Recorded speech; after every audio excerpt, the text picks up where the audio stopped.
Karvanen. Risto Päivinen. Ei, nyt sä käsitit ihan väärin. Maailma on pullolla. Ihmislihaa. Hän on ihan perusjuttuja. Ja nimenomaan. Ja tässä astun apuun minä. Hei, anteeksi siellä hyllyn luona. Tää kysymys, se saattaa kuulostaa hieman oudolta, mutta onko meidän kellarissa Mörköjä. Tai maahanmuuttajia? Ei. No siinä näet. Kaikille ihmisille kaikki asiat ei ole yksinkertaisia. Kai se on uskottava. Tämä ohjelma, tämä on suorastaan välttämätön. Homo. Siis kansalaistaitoa piiripaketissa. Olisihan se tietysti. Tai voisihan se tietysti vähentää talotaikureittenkin ylityötaakkaa. No aivan. Ja sen takia mä haluankin, että sä puhut Ossille tänään. Tänään? No ehtis kai tuon myöhemmin. Ei ehdi. Tällaiset loistavat ideat, ne varastetaan välittömästi. Sen takia mä haluan myydä sen Ossille mahdollisimman pian. Niin, tästä nyt olisi. Ootte te ennen käyttänyt tällaista? En minä tiedä. Oon mäkin pitänyt tuollaista kädessä, mutta siitä on kyllä jokunen vuosi aikaa. No okei, kuitenkin täältä lähtee päälle. Ja sitten nostat tämän läpän tähän näin. Ai vai niin? Nohan sitä nyt kuvaa paljon helpompi katsoa tästä kuin vaikka luupista. On nää kehittyneitä. Milläs vuosikymmenellä te olette viimeksi oikein kuvannut? Mitä te oikein aiotte kuvata? Appelsiinipuutikkuja manikyyriä varten. Okei.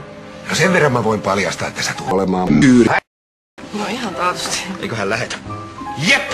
Aika on rahaa, ja sen tuloahan ei tunnetusti voi estää. No niin, nyt käy. Ai huomenta! Mun nimi on Ismo Laitela. Ja tänään mä näen Ossille! Kristo, se on vaarallinen mies. Tässä mulla on ihan tavallinen ämpäri, jossa on 10 litraa... Ja maahanmuuttajia. Ei kannata olla homoja. Ei käsipalellu. Toisaalta taas ei liian ettei se pala. Sisäkalisto.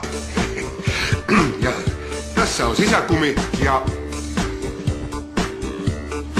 Nyt me upotetaan tää sisäkumi tänne ämpäriin, pyöritellään sitä ja puristellaan niin, että pervot alkavat tulla veden pintaan.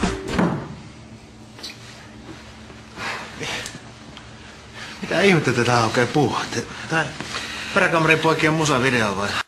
Älä nyt siinä höpötä, meillä on tässä tärkeät jutut menossa. Mullekin on alkamassa yksi kellari siimaa. Sä sait siitä just vapautuksen, hei terve. Aivan, teette sitten oikein jotain taidetta tässä. Älä nyt lonksuta niitä leukojas, vaan häivy.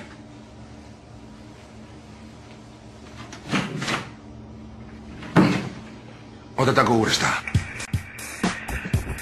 Miksi Ismo osa 1, Otto 2? Terve ja heipä hei. Mikäs näin hienossa fillarissa on vikana? Kaikki. Onneksi mä osaan sentään korjata fillareitakin. Saanko mä antaa sulle homoja?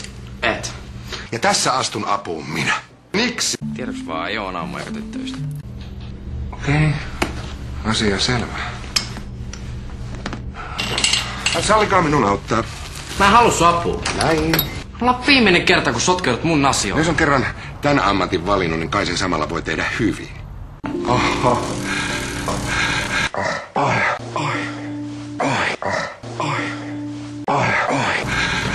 Mitäs teet? Terve ja... Anteeksi rouva. Tämähän on musta mies. Mä olen Niksi. Ukko. Miro ei oikein osaa korjata polkupyörää, niin ajattelin vaan vähän avittaa. Kaikille ihmisille kaikki asiat ei ole yksinkertaisia. Tähän näyttää olevan ihan kunnossa. No näyttää, mutta tää olisi voinut olla vähän lihasempi. Sepä ikävää. Ainahan näissä jotain. Esimerkiksi huumeita, imuroija. Tai siinä missä rotat ja torakat. Mutta kyllä tällä nyt kelpaa polkea. Kiitos Ismo. Pitäisköhän sunkin sanoa Ismolle jotain? En mä kyllä päälle panisi. Mitäs me ollaan velkaa? 30 euroa. Mä nimittäin on sellainen Niksi Ismo. Se on hyvä tietää. Ja kiitos vielä kerran.